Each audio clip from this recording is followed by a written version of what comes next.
Assalamualaikum warahmatullahi wabarakatuh.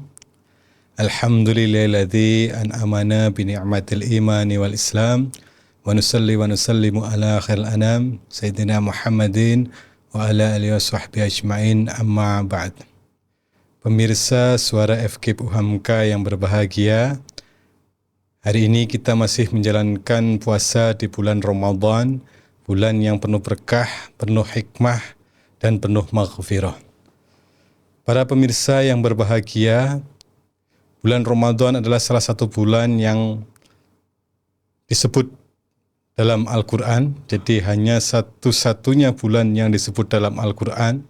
Yang ini merupakan tanda keistimewaan bulan Ramadan. Syahrul Ramadana unzila fihi al-Quran. Bahwa pada bulan Ramadan juga disebut juga bulan Al-Quran, karena di dalam bulan Ramadan diturunkan pertama kali Al-Quran yang kita sebut dengan Nuzulul Quran. Jadi para pemirsa Suara FK UHAMKA, bulan Ramadan merupakan bulan yang sangat istimewa bagi kita umat Islam. Di dalam bulan Ramadan ini juga ada banyak hal, ada banyak keistimewaan yang lain, dimulai dari bagaimana setiap ibadah itu dilipat gandakan, dibandingkan pada bulan-bulan yang lain. Akan tetapi para pemirsa, bahwa di bulan Ramadan, selain kita bagaimana berlomba-lomba untuk beribadah, memperoleh pahala, tapi kita juga harus mencoba untuk bagaimana memaknai bulan Ramadan ini dengan cara mengambil hikmah dari bulan Ramadan yang ada. Jadi dalam melaksanaan bulan Ramadan tidak hanya sekedar kita berlomba-lomba untuk mencari pahala, tapi bagaimana kita memaknai bulan Ramadan ini sebagai salah satu ibadah yang sangat utama. Para pemirsa FKIP UHAMKA, para pemirsa Suara FKIP UHAMKA yang berbahagia, di dalam pelaksanaan bulan Ramadan kita harus mampu mengambil hikmah yang ada. Orang-orang yang mampu mengambil hikmah tentunya nanti akan mendapatkan sebuah kemudahan, sebuah kedamaian di dalam menjalankan hal apa saja yang kita lakukan dalam kehidupan sehari-hari, terutama di bulan Ramadan. Orang yang bisa mengambil hikmah itu seperti apa? Pertanyaannya, siapa orang yang bisa mengambil hikmah? Di dalam surat Al-Baqarah 259 dikatakan bahwa yu'til hikmata may yasha, bahwa Allah itu akan memberikan hikmah kepada siapa saja. Nah, ini merupakan hak prerogatif Allah ini, untuk memberikan hikmah kepada siapa saja. Wa may yu'tal hikmata faqad ataita khairan katsiran. Jadi kalau orang yang mendapatkan hikmah itu, wa yu'tal hikmata faqad utiya khairan katsiran. Orang yang mendapatkan hikmah itu akan mendapatkan kebaikan yang berlipat ganda, kebaikan yang banyak. Wa yudzakkaru ila ulil albab. Jadi orang yang mendapatkan hikmah itu adalah orang yang kita sebut dengan ulil albab. Maka pada kesempatan hari ini, kesempatan kali ini kita akan mencoba membahas bagaimana bulan Ramadan ini menjadi jembatan kita untuk menjadi pribadi yang ulil albab.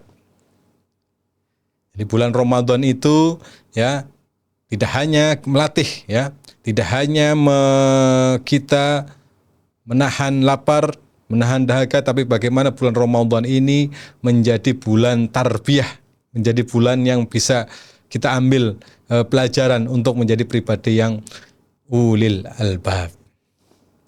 Nah, bagaimana caranya bulan Ramadan ini bisa menjadikan kita jembatan untuk jadi ulil albab? Yang pertama, kita jadikan bulan Ramadan ini sebagai bulan untuk perenungan kita, untuk menumbuhkan kesadaran spiritual.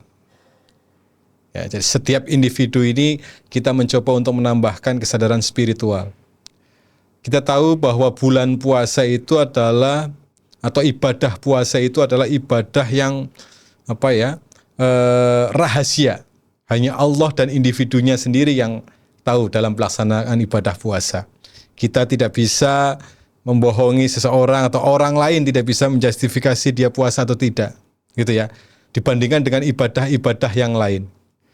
Kalau orang ibadah lain sholat, ya, orang melakukan sholat, dilihat orang, wah ini dia sudah melakukan ibadah sholat.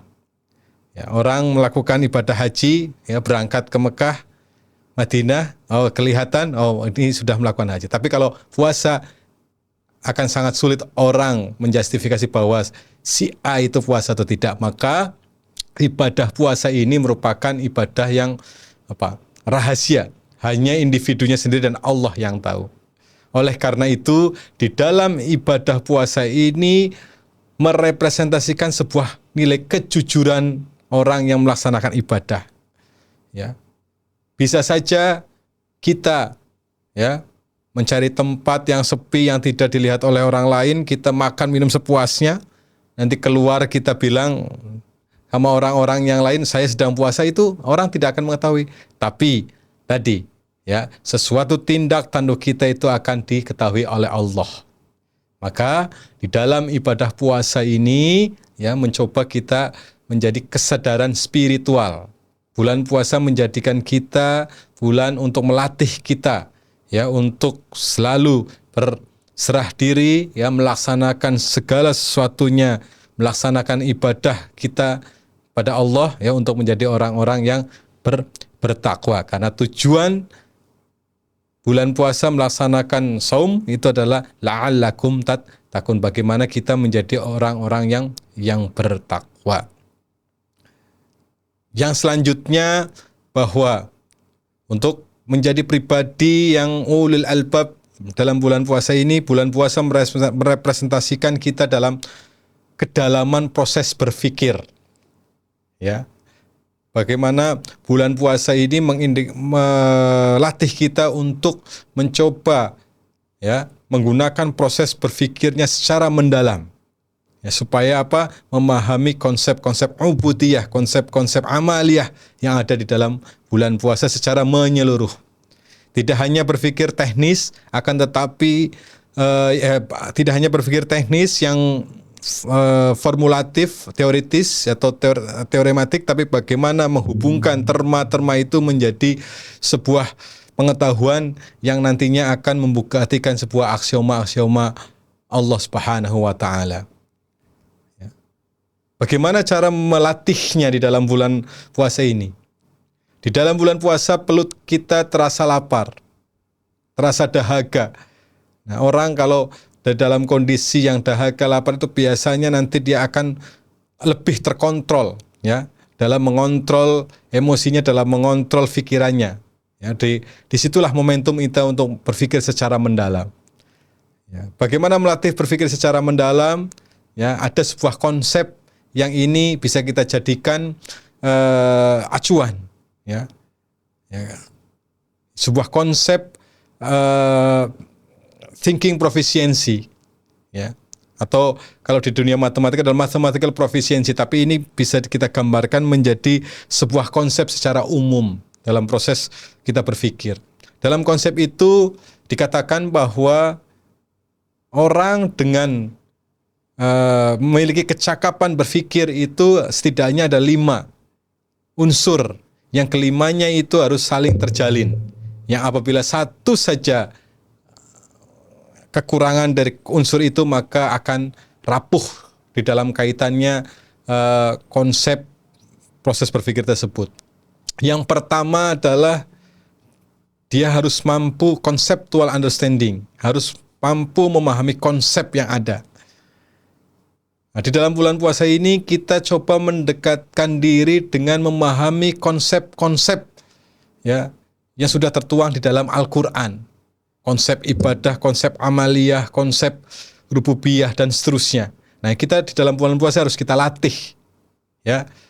yang ada di alam Al-Quran atau mentadabburkan Al-Quran. Bagaimana konsep-konsep kita pahami secara utuh sehingga dia tidak terjadi miskonsepsi terhadap konsep-konsep yang ada di dalam Al-Quran.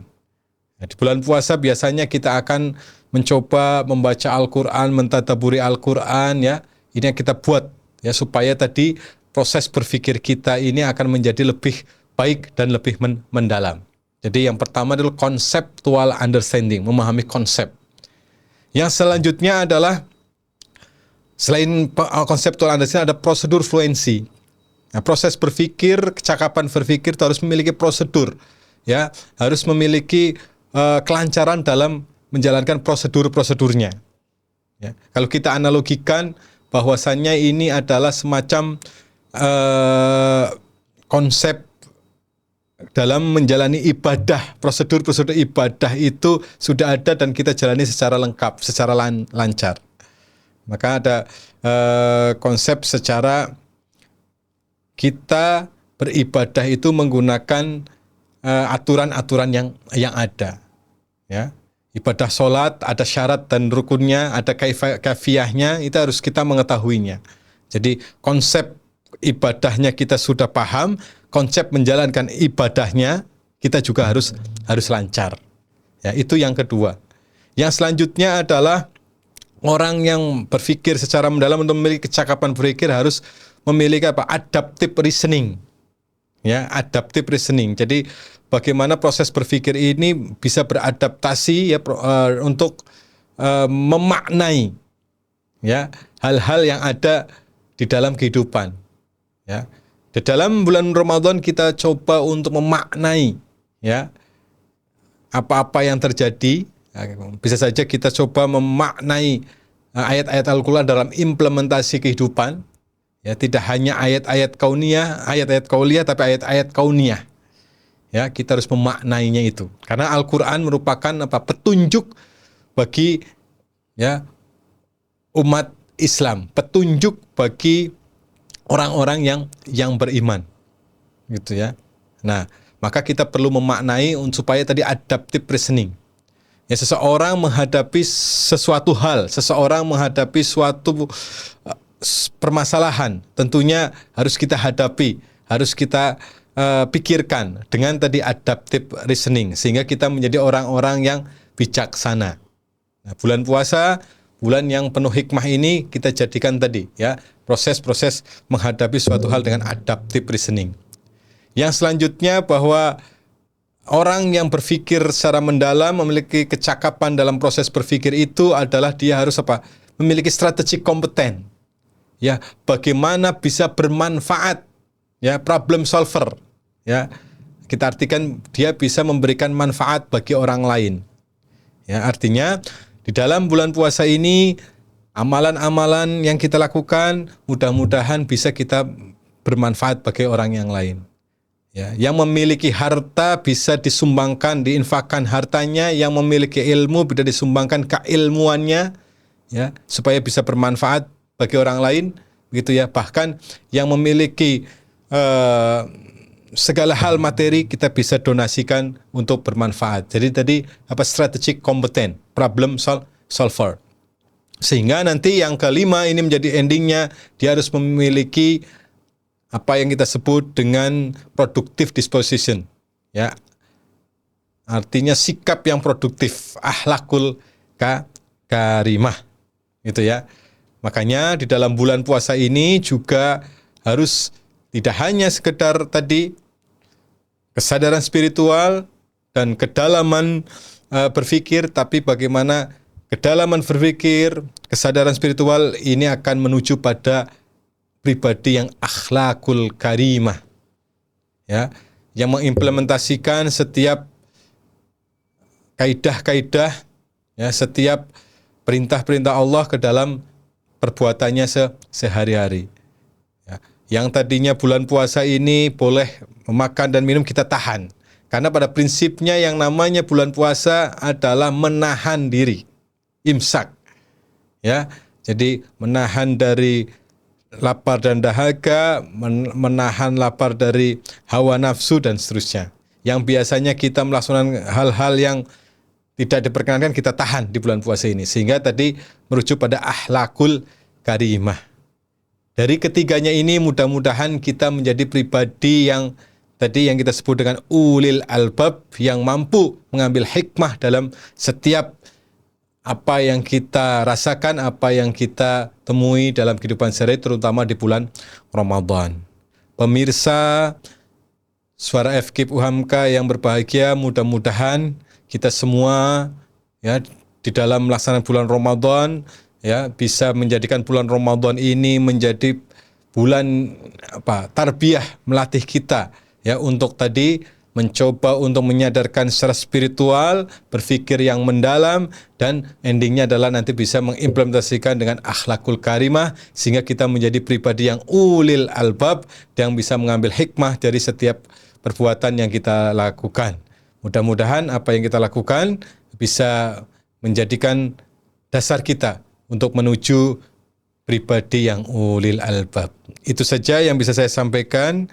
Mudah-mudahan bermanfaat. Kurang lebihnya mohon maaf. Billahi fisabil haq fastabil khairat. Assalamualaikum warahmatullahi wabarakatuh.